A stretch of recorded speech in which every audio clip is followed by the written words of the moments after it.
रीना और जूली दोनों एक ही हॉस्टल में पढ़ती थी। रीना गांव से आई थी और काफी सिंपल सी लड़की थी, लेकिन दोनों में बहुत अच्छी फ्रेंडशिप थी, इसीलिए वो काफी बातें एक दूसरे से शेयर करती थी। जूली, तुझे पता है, मैं हमेशा एक लड़के के बारे में बताया करती थी जो कि मेरे साथ फर्स्ट ईयर में था। हाँ, याद है मुझे, जो तुझे अच्छा लगता था और ये बात तूने उसे कभी नहीं बताई थी। हाँ, वही लड़का। पता है, उसने मुझे कल मिलने बुलाया है। क्या क्या बात कर रही है? मैं तुझे कल के लिए तैयार करूँगी। जूली, मैं उसे सिर्फ मिलने जा रही हूँ। इसमें तैयार होने जैसी क्या बात है? देख, मैं तेरी कोई बात नहीं सुनूंगी। चल, मैं तेरा फेशियल करती हूँ। अरे जूली, मैं बोर हो रही हूँ, मुझे नींद आ रही है। ओके, चल मैं तुम्हें एक हॉरर स्टोरी बताती हूँ जो कि मेरे माँ के गांव में घटी थी। वाओ, जल्दी बता। ये स्टोरी मेरे मॉम के गांव की है। उसके गांव का नाम याद नहीं, गांव का नाम। वहाँ के लोगों को एक श्राप था कि अगर वहाँ कोई बच्ची पैदा हुई जिसके गाल पर बड़ा सा तिल है तो वो चुड़ैल है, और अगर उसे नहीं मार डाला तो वो बड़ी होकर लोगों को मार डालेगी। कई लोगों का इस पर विश्वास नहीं था, पर आगे जाके एक एक करके फैमिली के लोगों को वो चुड़ैल मारने लगी। तो वो लोगों ने भी इस पर विश्वास रखना चालू किया। ऐसा भी कभी होता है क्या? पता नहीं, तो सुनना। इसी गांव में हरी नाम का एक आदमी था।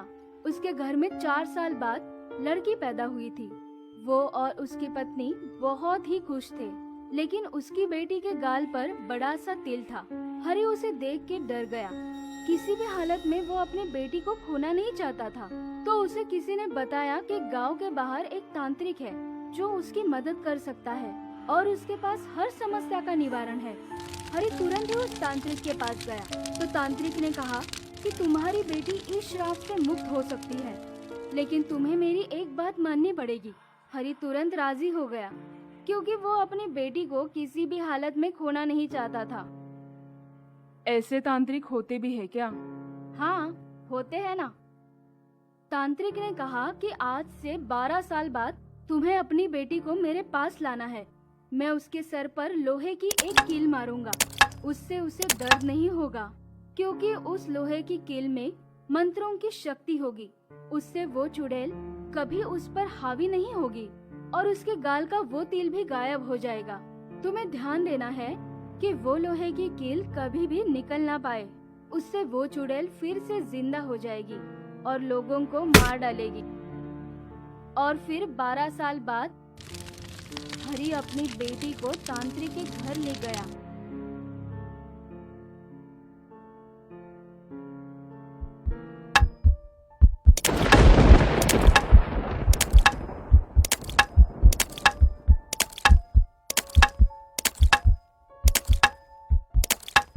वहाँ तांत्रिक ने पूजा पाठ की मदद से हरी की बेटी को बचाया। अब उस गांव में चुड़ैल का साया नहीं है। बाप रे, बहुत ही डरावनी स्टोरी है ये। अभी तो वो लड़की काफी बड़ी हुई होगी। हाँ, शायद।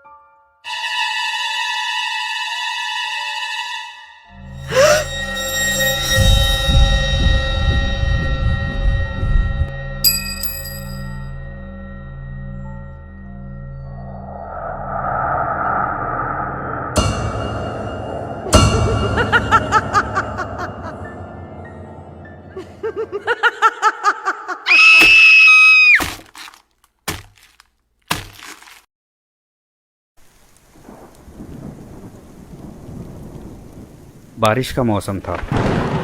बिजलियां जोर जोर से गरज रही थी।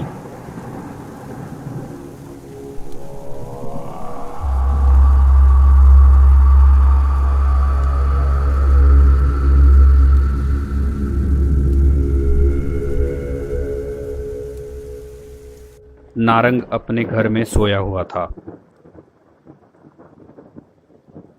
अचानक उसकी नींद खुल गई।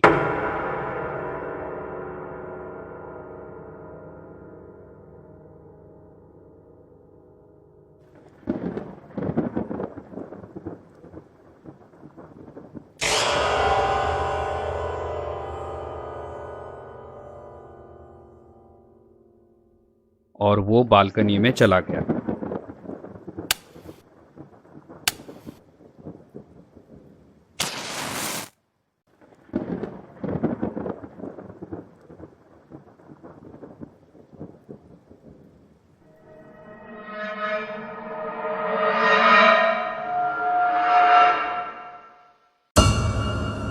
अचानक उसकी नजर सामने जंगल में पड़ती है और वो बहुत डर जाता है।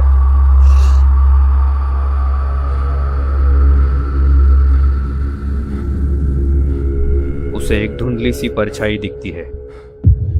मूसलाधार बारिश की वजह से उसे कुछ ठीक से दिखाई नहीं दिया, लेकिन किसी के वहां होने का एहसास उसे हो रहा था और अचानक वो परछाई वहां से गायब हो गई।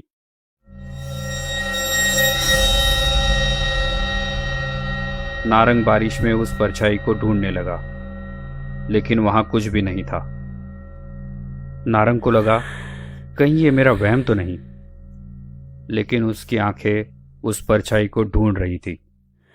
आखिर नारंग ने मान लिया, शायद उसे वहम ही हुआ था, और जैसे ही वो अंदर जाने के लिए मुड़ा,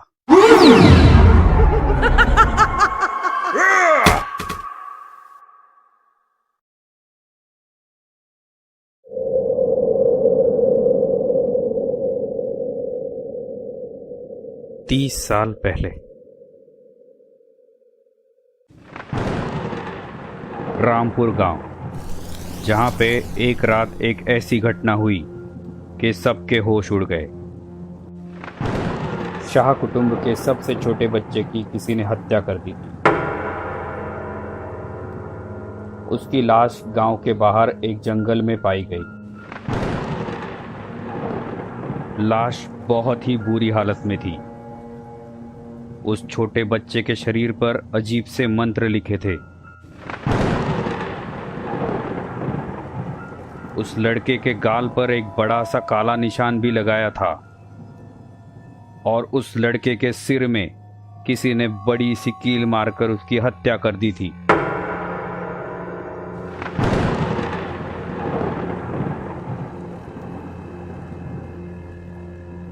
कुछ दिन बीत गए और फिर एक और अनहोनी हो गई।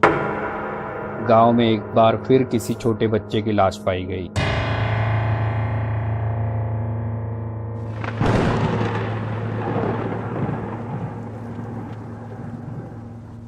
गांव वालों को पता ही नहीं चल रहा था आखिर ये कौन और क्यों बच्चों को मार रहा है। गांव वाले बहुत गुस्से में थे और साथ ही साथ दहशत में भी थे। आखिर ये हो क्या रहा है। कुछ ही महीनों में उस गांव के 7 बच्चे एक के बाद एक मुर्दा पाए गए, जिसे पूरा गांव दहशत में था। कुछ महीनों बाद रात का समय था। बिजलियां जोर जोर से कड़क रही थी और एक अजीब से सन्नाटे में नारंग अपने घर लौट रहा था।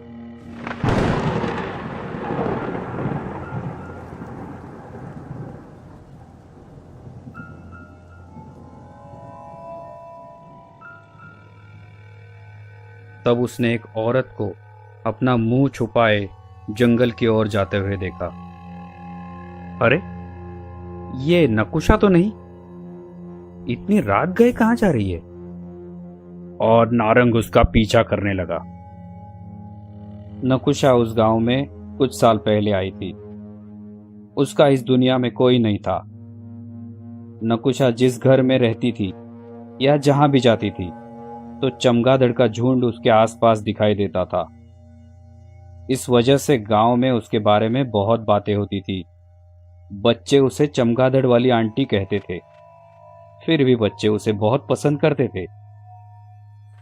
जंगल में नकुशा आगे बढ़ रही थी और नारंग उसका पीछा कर रहा था। अचानक नकुशा को लगा कि कोई उसका पीछा कर रहा है। वो रुक गई। नारंग भी रुक गया। नारंग जल्दी से एक पेड़ के पीछे छुप गया। नकुशा ने पीछे देखा तो वहां कोई नहीं था। वो फिर से आगे बढ़ने लगी। नारंग भी उसके पीछे चलने लगा। नकुशा इतनी रात गए अकेले जंगल में क्यों जा रही थी? ये सोचकर नारंग काफी हैरान था। पीछा करते करते नारंग ने नकुशा को एक झोपड़ी में जाते हुए देखा। नारंग भी वहां पहुंचा और उसने जो देखा तो मानो उसके होश उड़ गए।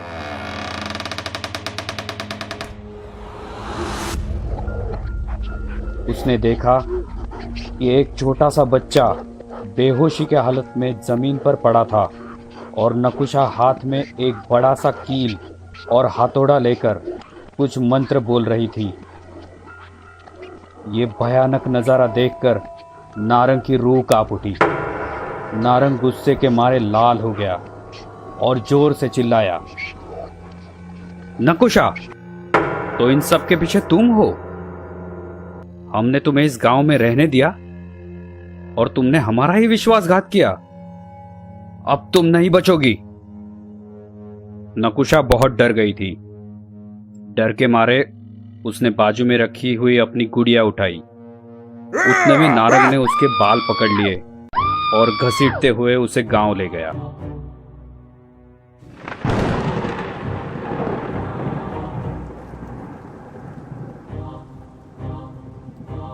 गांव वालों को जब उसने सारी बातें बताई तो गांव वालों के होश उड़ गए। गांव के कुछ लोग उस जंगल की झोपड़ी में गए तो उन्हें एक बच्चा बेहोशी की हालत में मिला। उसे उठा के गांव ले आए और उस तरह बच्चे की जान बच गई। गांव वालों ने गुस्से में आकर नकुशा को बहुत मारा। मार मार के उसे अधमरा कर दिया, लेकिन नकुशा ने चूं तक नहीं की, जैसे उसे बिल्कुल दर्द ही नहीं हो रहा था। गांव वालों ने बार बार पूछा कि आखिर तुम मासूम बच्चों को क्यों मार रही थी, क्या मकसद है तुम्हारा? लेकिन नकुशा ने एक लफ्ज भी नहीं निकाला। वो तो बस अपनी गुड़िया पकड़ी हुई थी। वो अधमरी हो चुकी थी। उसकी आंखों के सामने अंधेरा छाने लगा था। किसी को नहीं पता चला आखिर नकुशा बच्चों को क्यों मार रही थी। उतने में नकुशा ने दम तोड़ दिया और उसकी मौत के बाद ये एक रहस्य बनकर रह गया। एक ऐसा रहस्य जिसके भंवर में गांव वाले फंस चुके थे।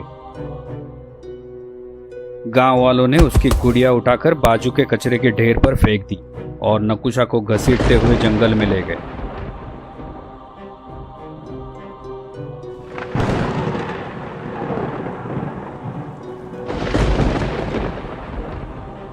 वहां उस पर मिट्टी का तेल डालकर उसे जला दिया गया।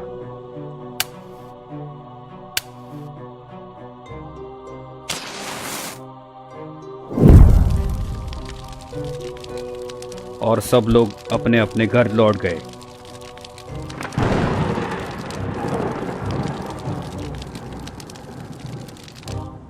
जीवन से उबकर मैं मृत्यु की ओर दौड़ती थी, लेकिन मैं जानती थी कि मैं मृत्यु से भी उब जाऊंगी एक दिन। इसलिए मुझे तलाश है उस चीज की जो जीवन और मृत्यु के उस पार है।